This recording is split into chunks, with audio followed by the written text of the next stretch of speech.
Patancheru MLA Mahipal Reddy అనర్హత వివాదం హైకోర్టుకు చేరింది.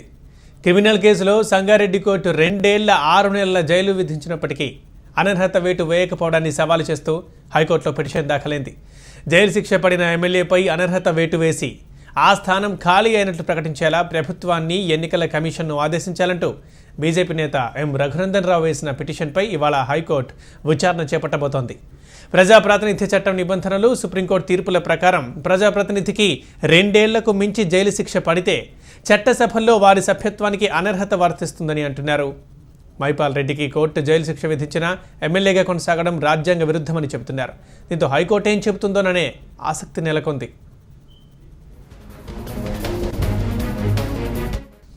దీనికి సంబంధించి మనతో పాటు మాట్లాడడానికి పిటిషనర్, అదేవిధంగా బీజేపీ నేత రఘునందన్ రావు గారు ఫోన్లో ఉన్నారు. రఘునందన్ గారు నమస్కారం అండి.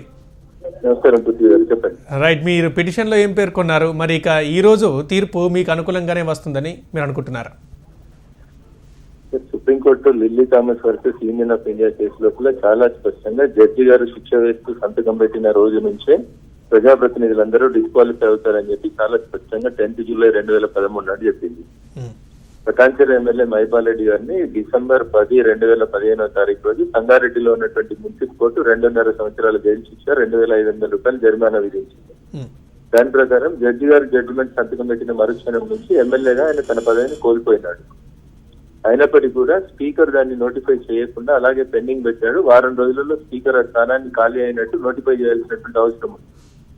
నోటిఫై చేయనప్పుడు మేము బన్వర్లాల్ గారు రాష్ట్ర ఎన్నికల ప్రధానాధికారి గారికి, స్పీకర్ గారికి, ముఖ్యమంత్రి గారికి, గవర్నర్ గారికి డిసెంబర్ 21, 2015 రోజు రాతపూర్వకంగా కంప్లైంట్ ఇవ్వడం జరిగింది. ఇచ్చిన కంప్లైంట్ మీద కూడా వారు చర్య తీసుకున్నప్పుడు 10 రోజులు వారికి సమయం ఇచ్చి 4th డిసెంబర్ 2016 రోజు హైకోర్టులో రిట్ పిటిషన్ ఫైల్ చేయడం జరిగింది. డిస్క్వాలిఫై అయినటువంటి ఎమ్మెల్యే శంకుస్థాపన చేస్తా ఉన్నాడు, డిస్క్వాలిఫై అయిన ఎమ్మెల్యేకు జీతం ఇస్తా ఉన్నారు, గన్మెన్లను ప్రొవైడ్ చేస్తా ఉన్నారు. స్పీకర్ నిర్ణయాన్ని తొందరగా ప్రకటించాల్సిన అవసరం ఉంది, ఇది తప్పు అని చెప్పి హైకోర్టులో రిట్ పిటిషన్ ఫైల్ చేయడం జరిగింది. నిన్న మొన్న ఈ రోజు వాదనలు వింటామని చెప్పి చీఫ్ జస్టిస్ గారు చెప్పడం జరిగింది. ఈ రోజు హైకోర్టు లోపల కేసు వాదనలు ఉన్నాయి. సో అంటే మీ వాదనని సమర్థించవచ్చా కోర్టు, మీరు ఏమనుకుంటున్నారు? ఈ దేశ సర్వోన్నత న్యాయస్థానం సుప్రీంకోర్టు ఇచ్చినటువంటి జడ్జిమెంట్ లోపల ఇప్పటివరకు ఎలాంటి మార్పు రాలేదు. దేశ సర్వోన్నత న్యాయస్థానం సుప్రీంకోర్టు ఇచ్చిన జడ్జిమెంట్ ప్రకారం ఇప్పటికే పార్లమెంట్ లోపల UPA 2 ప్రభుత్వం చట్టం చేసింది, శిక్ష పడినటువంటి ప్రజాప్రతినిధులు వెంటనే డిస్క్వాలిఫై చేయాలని.